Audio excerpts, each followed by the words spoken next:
অর্জুনের নিমিত্ত পাণ্ডব দিগের আক্ষেপ। হেথায় কাম্যক বনে ধর্মের নন্দন, মৃগয়া করিয়া নিত্য তোষেন ব্রাহ্মণ। পূর্বে রাজা যুধিষ্ঠির জাম্য বৃকোদর, উত্তর পশ্চিমে দুই মাতৃর কুমার। মৃগয়া করিয়া আনি দেন কৃষ্ণা স্থানে, দ্রৌপদী জননী প্রায় ভুঞ্জায় ব্রাহ্মণে। সহস্র সহস্র দ্বিজ সবে ভুঞ্জি যায়, স্বামীগণে ভুঞ্জাইয়া পাছে কৃষ্ণা খায়। হেন মতে সেই বনে অর্জুন বিহনে, কৃষ্ণা সহ পঞ্চবর্ষ ভাই চারিজনে। একদিন একান্তে বসিয়া সর্বজনে, শোকেতে আকুল চিত্ত সরিয়া অর্জুনে। চারি ভাই কৃষ্ণা সহ কান্দেন সঘনে, জলধারা বহে সদা যুগল নয়নে। রোদন সম্বরে ভীম রাজা প্রতি কয়, পার্থের বিচ্ছেদ তাপ না সহে হৃদয়। পার্থের যতেক গুণ প্রশংসা সংসারে, বহুমত গুণ ভাই ধনঞ্জয় ধরে। তোমার আজ্ঞাতে সেই পার্থ বীরবর, না জানি যে কোন বনে গেল সে সত্তর। শোক দুঃখে গেল সে অগম্য স্বর্গস্থল, বহুদিন তাহার না জানি যে কুশল। বনমধ্যে তাহার বিপদ যদি হয়, শ্রুতি মাত্র প্রাণ আমি ছাড়িব নিশ্চয়। কৃষ্ণ প্রাণ ছাড়িবেন আর যদুগণ, পাঞ্চাল দেশেতে যত পাঞ্চাল নন্দন।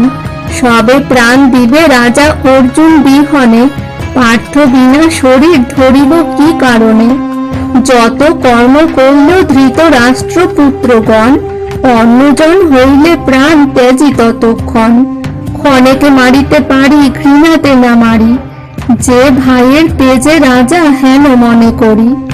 ইন্দ্র আদি নাহি গণি যে ভ্রাতার তেজে, বৃত্ত প্রায় খাটাইল যত মহারাজে। তব পাশা ক্রীড়া হেতু শুনো মহারাজ, ভাই ভাই ঠাই ঠাই হইল বনমাজ।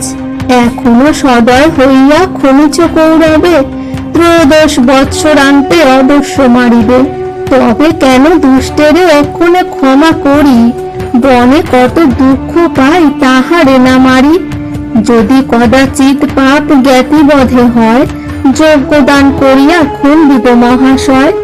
নতুবা এ বনবাস করিব তখন, অগ্রে সব শত্রু বনে করিব নিধন। কপটে কপটে মারি পাপ নাহি তাই, আজ্ঞা করো দূত গিয়া আনে যদুরায়। জগন্নাথ সাথে করি মারি কুরুকুল, যথা কৃষ্ণ তথা জয় কিসে অপ্রতুল। এত শুনি ভীমসেনে করিল চুম্বন, শান্ত করি কহে রাজা মধুর বচন। যে কহিলে বৃকোদর সকল প্রমাণ, কিসের আপদ যার সখা ভগবান। কিন্তু হেন বেদবাণী মুনিগণে কয়, যথা কৃষ্ণ তথা ধর্ম তথায় বিজয়। অধর্মী লোকের কৃষ্ণ সহায় না হয়, ভাই বন্ধু সুত দ্বারা কেহ কিছু নয়। হেন ধর্ম না আচরি অধর্ম করিলে, নহিবে গোবিন্দ সখা আমি জানি ভালে।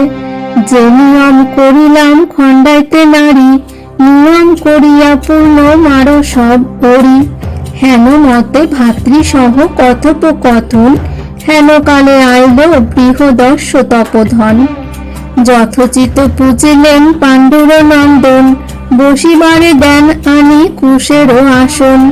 শান্ত হয়ে মুনিরাজ বসিল তখন, যুধিষ্ঠির কহেন আপন বিবরণ।